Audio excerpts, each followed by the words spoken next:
tonight's message is a little bit different. We're going to talk about the family of God. The family of God. And when you think about the family of God, right here at Thanksgiving, Christmas, and so forth, it's a family connection. But I want you to think about this, your brothers and sisters. Now, I'm an only child. Many of you know that. But brothers and sisters, I've met brothers and sisters that can't get along. Believe it or not, I mean, brothers and sisters, some of them just can't get along with that. And I don't know what all it is about it, but I also went to school with brothers and sisters, and if you mess with one, all of a sudden the rest of them come to the rescue with that. And as a matter of fact, stories been told about a man was raising some boys. They went to school, and one of them got in a fight and got whooped. He looked at the other one and said, "Why didn't you help?" He said, "Well, you ain't supposed to fight at school." He said, "Well, let me tell you something. Next time there's a fight at school and you don't help your brother, when you get home, there's going to be a fight. And I'm going to win with that." I mean, some folks are raised that way, and I can understand why they're told that. I don't know that we engage in all of it, but anyway. Ephesians chapter 3, verse 15. It says, "Of whom the whole family in heaven and earth is named."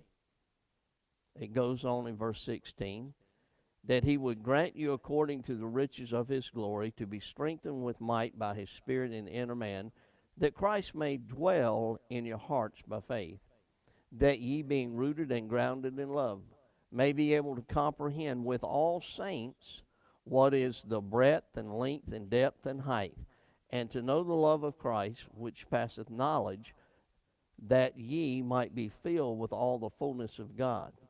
Now unto him that is able to do exceedingly abundantly above all that we ask or think, according to the power that worketh in us." All the saints, and then you go back to verse 15, it says, "of whom the whole family in heaven and earth is named." Now, just let you know tonight that there is a difference in opinion amongst some folks concerning the bride of Christ.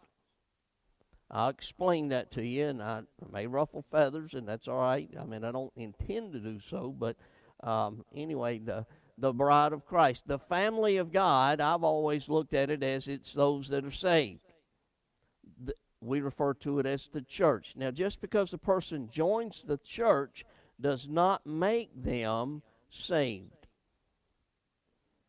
Person has to be saved. As a matter of fact, I believe a condition for church membership is salvation and then baptized by immersion after being saved. The Bible's clear. It says they were added to the church with that. So if you look at the sense of the church as being the saved, that's fine. If you look, I believe the bride of Christ is all those that are saved were called up to join him in the air. However, there is something called the Baptist Bride Group, and they identify as the church, or the bride of Christ is the Independent Baptist Church. Well, guess what, folks? The bride of Christ is for all the saved.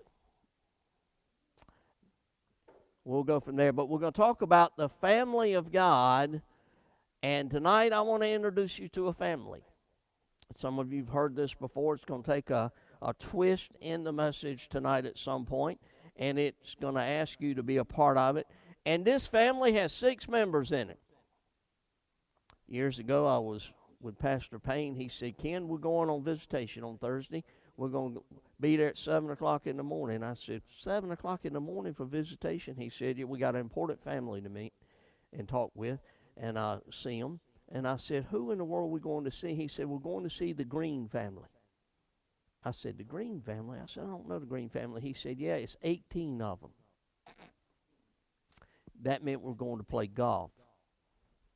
Okay, you'll have to figure it out there with that. 18 of them.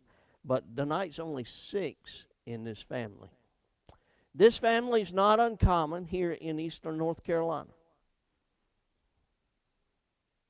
Anybody have an idea of what family we're going to talk about? It's very common here in eastern North Carolina. We're going to talk about the Tater family. The Tater family. You say, what do you mean? Well, you have the spectator. The spectator. Turn to Luke chapter 10, verse 32. Luke chapter 10, verse 32. The spectator. Luke chapter 10, verse 32, it says this, and this is in a story that's told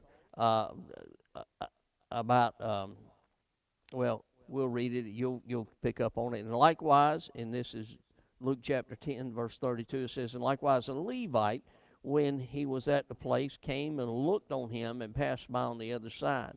Now, if you go back to verse 30, it says, and Jesus answering said, a certain man went down from Jerusalem to Jericho, and fell among thieves, which stripped him of his raiment, and wounded him, and departed, leaving him half dead. And by chance there came down a certain priest that way, and when he saw him, he passed by on the other side. And likewise also the Levite, when he was at the place, came and looked on him, and passed by on the other side. The spectator's the one that stands there and watches. Doesn't do anything. That's the spectator. Growing up in school, I was taught this by those around me, and that is the spectator's always the one that ends up getting hurt. The one that's always doing the watching. I don't know why that was told, but the spectator. And in churches, you have many or some that are spectators. They watch. They won't get involved. They watch. But you know what? Every ball game you go to, if you don't have a bunch of spectators, somebody's got to watch. They're part of it. The spectator doesn't do anything. They just look on. In church, they don't get involved. They keep their distance. And I believe, this is a personal opinion, I can't turn to it in Scripture other than what I've watched and witnessed through life, and that is some of the larger churches, people gravitate to it because that's all they want, to be a spectator. They don't want to be involved. They just want to show up and go on. A spectator. Turn to Acts chapter 13 and verse 50.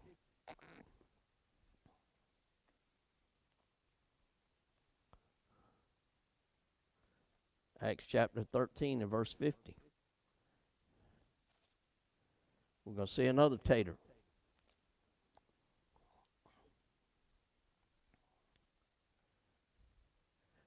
But the Jews stirred up the devout and honorable women and the chief men of the city, and raised persecution against Paul and Barnabas, and expelled them out of their coast.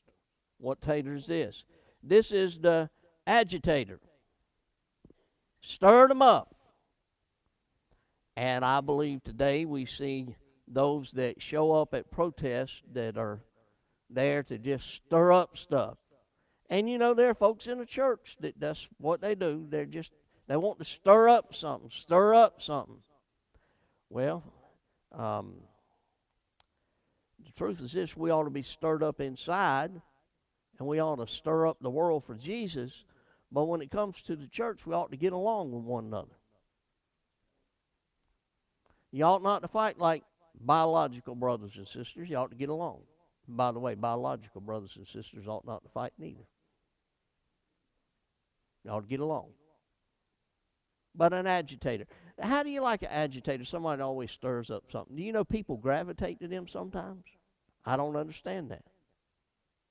But you have the agitator. And then in Acts chapter 13, go back just a few verses.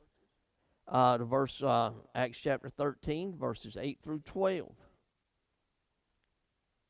show you another one. But Elymas the sorcerer, for so is his name by interpretation, withstood them, seeking to turn away the deputy from the faith. Which one is this? It's the dictator. The one that just tells everybody what to do. And I don't know about you, but you think about a workplace, you can think of there's a dictator there, and there's dictators at churches. And they're good at telling people what to do, but they're not good at doing anything except telling people what to do. They know how to do it, but they ain't never done it a day in their life. Never done it, but they could tell you how to do it. My grandfather was good at this. He could tell me how to do something, and I just look at him and say, well, how do you do this? And he'd tell me how to do it, and I say, well, how many times have you done it? And he said, never. But somebody always just telling somebody what to do, telling somebody what to do. A dictator. Turn, if you will, to Proverbs 25.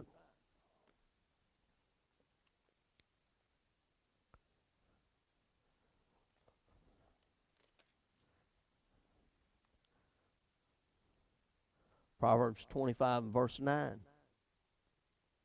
It says, debate thy cause with thy neighbor himself, and discover not a secret to another. What are we talking about here? Well, we're going to use this verse for a commentator. You know what? The comment section in church can get to be long at times. Those that make comments. They always have their opinion. Yes, everybody does have an opinion. But that doesn't necessarily mean we need to share that opinion with the world. Make comments. Most of the comments people make are what I call snide comments, cutting comments. In churches have people, commentators. Then you go on. Philippians chapter 3 and verse 17.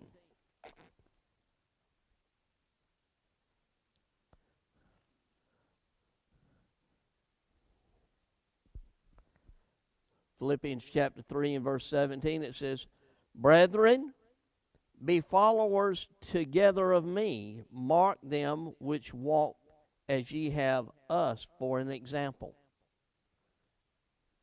This is the imitator. The imitator. The one that does after others. Children imitate, follow, do what their parents do. I've always heard that.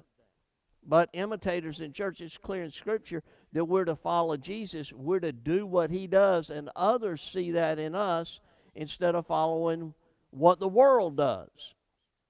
A lot of churches have worldly ways, worldly ideas and standards, and they imitate what the world does. Folks, the church is different from the world.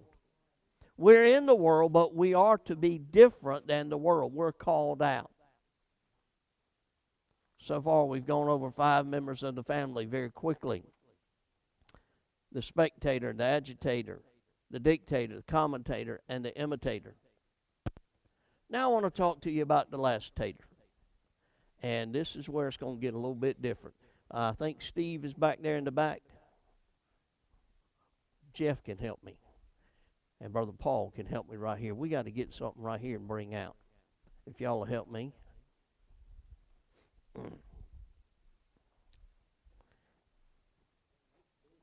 Yeah, if y'all give everybody one of those, it doesn't matter what size, shape, and all that stuff.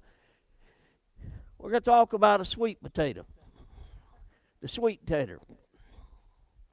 The sweet tater.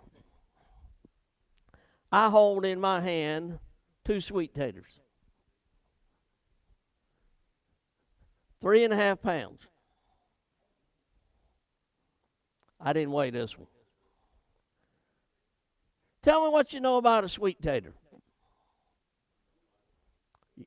Who said they don't like them? Give him one. They're good what? They're good baked, fried.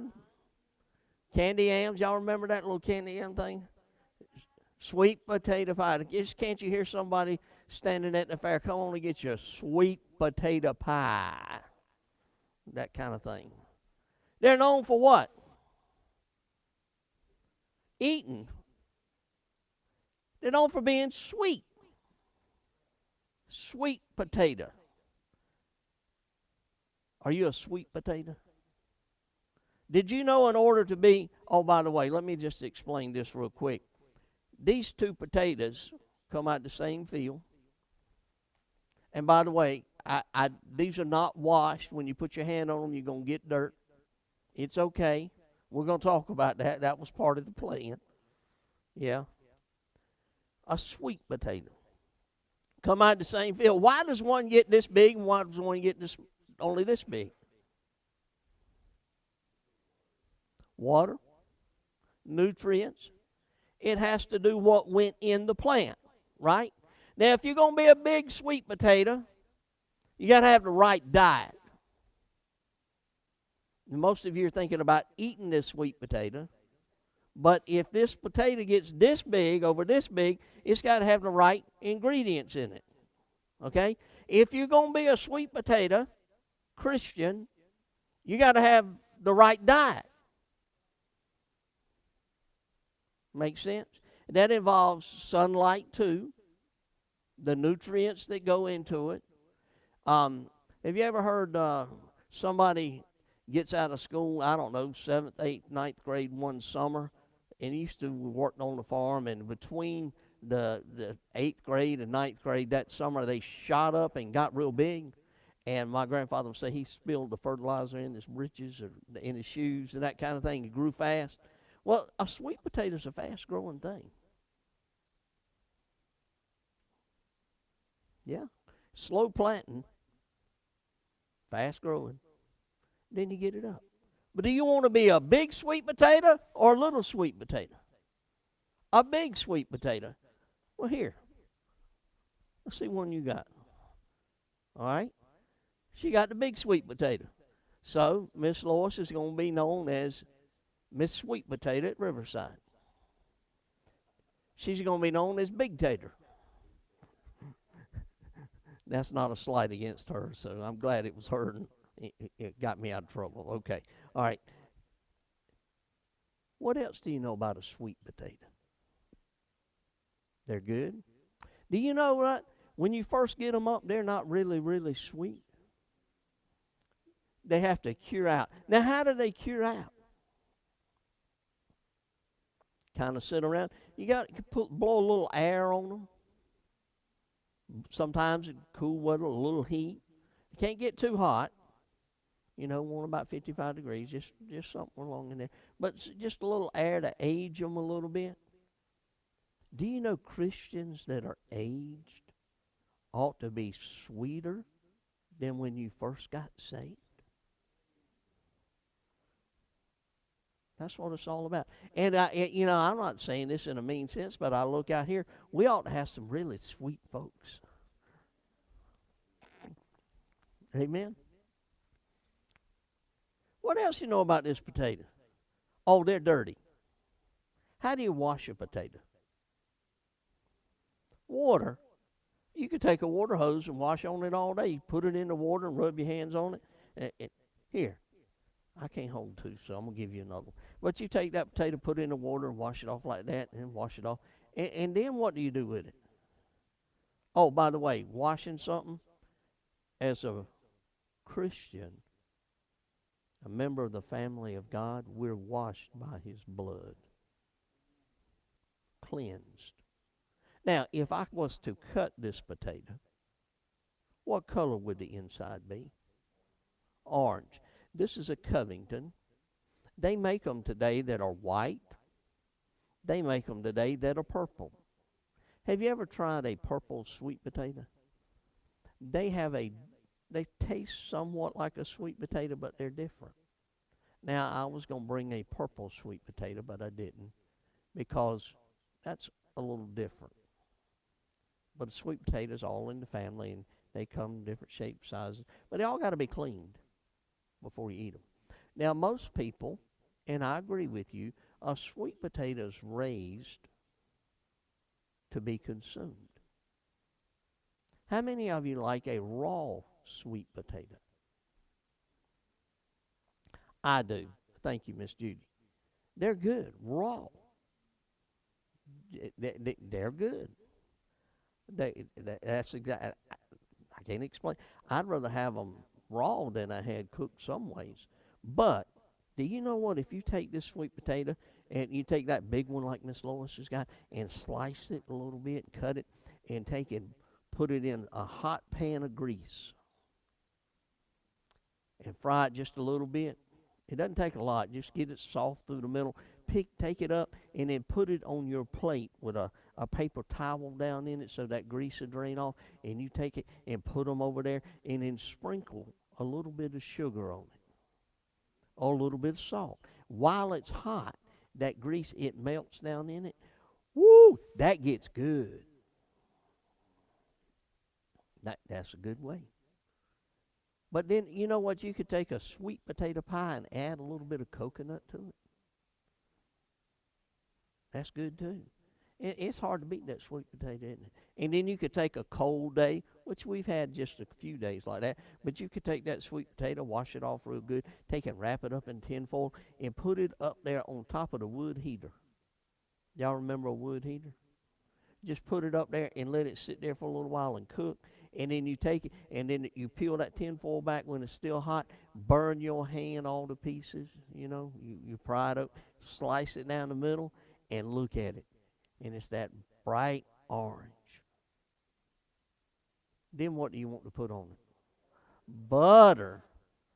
I know, cinnamon, sugar, everything in the world. Well, it's good without all that.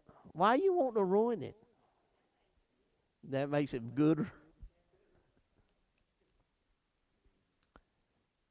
I told you this message is going to take a twist. Here we go. You ready? Did you know this sweet potato is designed to be reproduced? You could take this potato, and if it gets too warm, it'll start to sprout from the little eyes on it, and a little plant will run up. And you could take that plant, break it off, plant it in the ground, and it'll produce more sweet potatoes. You could take this sweet potato and put it in a jar, stick your toothpicks in it, put your little water in that jar, let it sit down in it, and the roots will start growing out. We all ought to be a sweet potato. Not to be consumed because we're sweet, but because we're producing.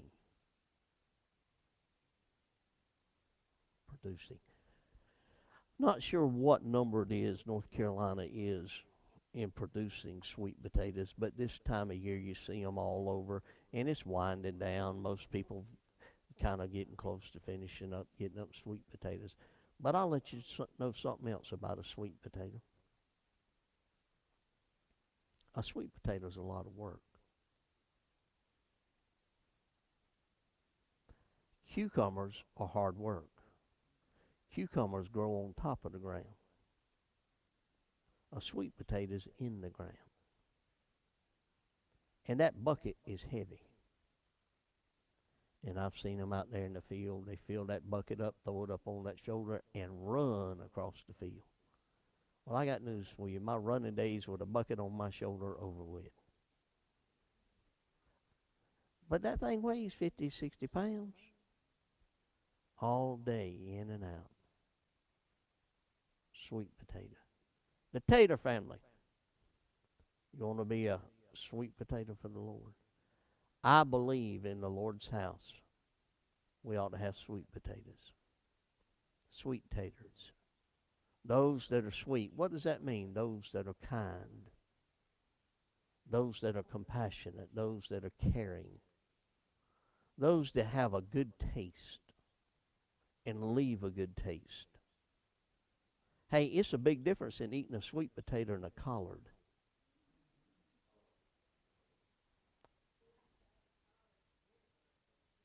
I understand that, but you know what the best thing in the world to go with this sweet potato is to me? This is going to tell my age a little. Cracklings. Cracklings. What are cracklings?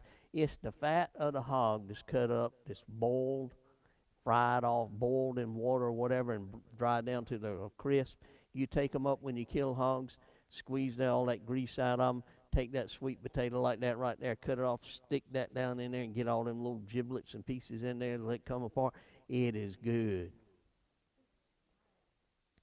It's good. It's hard to beat that sweet potato.